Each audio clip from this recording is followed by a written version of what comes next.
देखिए, rural development तो बहुत ही बड़ा टॉपिक है, मगर मेरे हर एक वीडियो के तरह इस वीडियो में भी मैं एक ऐसे यूनिक सॉल्यूशंस के बारे में डिस्कस करूंगा जिसके उपयोग से रूरल डेवलपमेंट का ग्रोथ बहुत ही ज़्यादा फास्ट हो सकता है। तो चलिए सबसे पहले ये जान लेते हैं कि गांव के लोग शहर में अक्सर क्यों जाते हैं।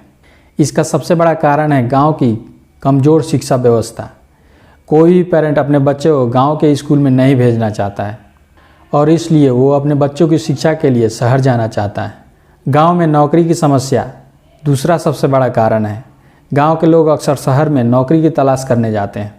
और तीसरी कारण में हम गांव की फैसिलिटी को काउंट कर सकते हैं, जैसे गांव में हॉस्पिटल की कमी, सड़क, बिजली, पानी, सुरक्षा इत्यादि की कमी। शहर की जनसंख्या ज़्यादा होने के कारण ज़्यादातर सर्विस कंपनियां जो फैसिलिटी प्रोवाइड करती है वो शहर में ही रहती हैं और इसलिए लोग शहर में रहना ज़्यादा पसंद करते हैं। गांव के शिक्षा व्यवस्था को ठीक करने के लिए मैंने ऑलरेडी 2 वीडियो बना चुका है। उस वीडियो में मैंने बताया है कुछ ऐसे यूनिक सॉल्यूशंस के बारे में जिसके माध्यम से गांव की शिक्षा व्यवस्था बिल्कुल ही ठीक हो सकती है। अगर आपने उस वीडियो को नहीं देखा है तो कृपया उस वीडियो को ज़रूर देखें। अब बाकी बचे नौकरी और फैसिलिटी की समस्या। ज़रा आप एक बार सोचिए, अगर गांव के लोगों को नौकरी और फैसिलिटी की व्यवस्था गांव में ही कर दी जाए तो गांव के लोगों को शहर जाने की ज़रूरत ही नहीं पड़ेगी।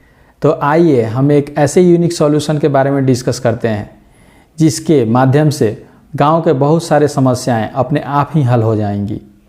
मेरे इस सुझाव के अनुसार हर एक गांव में या फिर हर एक 1 स्क्वायर किलोमीटर पे एक मार्केट बिल्डिंग बनाना पड़ेगा। यह बिल्डिंग 3 फ्लोर का होगा। ग्राउंड फ्लोर पे 8 से 10 दुकान का प्रोविज़न होगा जिसको कोई भी गांव का आदमी अपने खुद की दुकान खोलने के लिए उसको भाड़े पे ले सकता है। दूसरे फ्लोर पे एक छोटा पुलिस चौकी और मोहल्ला क्लिनिक टाइप एक हॉस्पिटल बना दीजिए।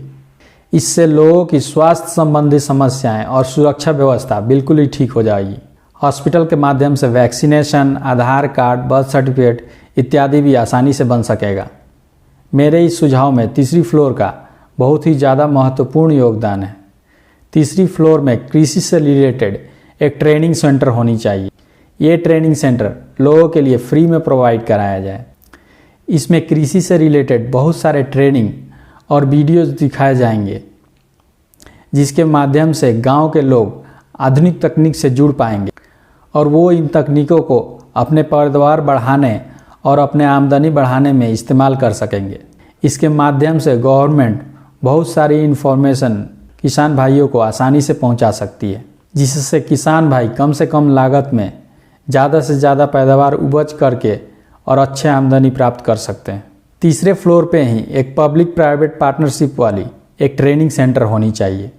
इसके माध्यम से हम लोगों को बहुत सारी सॉल्यूशंस प्रोवाइड करा सकते हैं, जैसे कि लोगों को अगर कोई छोटी मोटी कृषि से रिलेटेड कोई कंपनी खोलनी हो तो इससे डॉक्यूमेंटेशन से रिलेटेड सारी इन्फॉर्मेशन प्रोवाइड करा सके और उसको खोलने में मदद कराई जा सके। जैसे कि वो ट्रेनिंग सेंटर MSME, FPO या छोटे मोटे उद्योग कैसे खोल सकते हैं इसका इन्फॉर्मेशन प्रोवाइड कर सके और जो भी डॉक्यूमेंटेशन का ज़रूरत है उन कंपनीज़ को खोलने में उसका मदद प्रोवाइड कर सके। इस सेंटर के माध्यम से कौन सी उद्योग में कितना प्रॉफिटेबिलिटी है, वो उद्योग इस गांव के लिए सूटेबल है या नहीं है, या फिर उस उद्योग को करने में कितना पैसा का ज़रूरत है, इस तरह के तमाम जानकारियाँ से रिलेटेड कुछ इन्फॉर्मेशन इस सेंटर में प्रोवाइड कराई जा सकें। अगर हम रोजगार के दृष्टिकोण से देखें तो इस बिल्डिंग के माध्यम से लगभग 20 से 30 रोजगार पैदा हो सकते हैं। इस कैलकुलेशन के आधार पर हम किसी एक राज्य का कैलकुलेशन करें, जैसे कि सपोज फॉर एग्ज़ाम्पल हम बिहार स्टेट का एग्ज़ाम्पल लेते हैं कि अगर इस बिल्डिंग को पूरे बिहार राज्य में बनाया जाए तो इस बिल्डिंग के माध्यम से पूरे बिहार में लगभग 20 से 30 लाख रोजगार पैदा हो जाएंगे। तो इस तरह से हम गांव में ही इस बिल्डिंग के माध्यम से हॉस्पिटल, पुलिस स्टेशन, कृषि ट्रेनिंग सेंटर इत्यादि बहुत सारे साधन का फैसिलिटी आसानी से प्रोवाइड कर सकते हैं। ग्राउंड फ्लोर पर दुकान भाड़े पे देने के अलावा वहां एडवर्टाइजमेंट भी कर सकते हैं या फिर उस बिल्डिंग के ऊपर टावर इत्यादि लगा के भी पैसे कमाया जा सकता है। उम्मीद है कि रूरल डेवलपमेंट और वहाँ के एम्प्लॉयमेंट की ये वीडियो आपको काफ़ी पसंद आई होगी। तो इस वीडियो को ज़्यादा से ज़्यादा शेयर करें ताकि ये वीडियो गवर्नमेंट तक पहुँच सके और हमारे गांव का कुछ तो भला हो सके।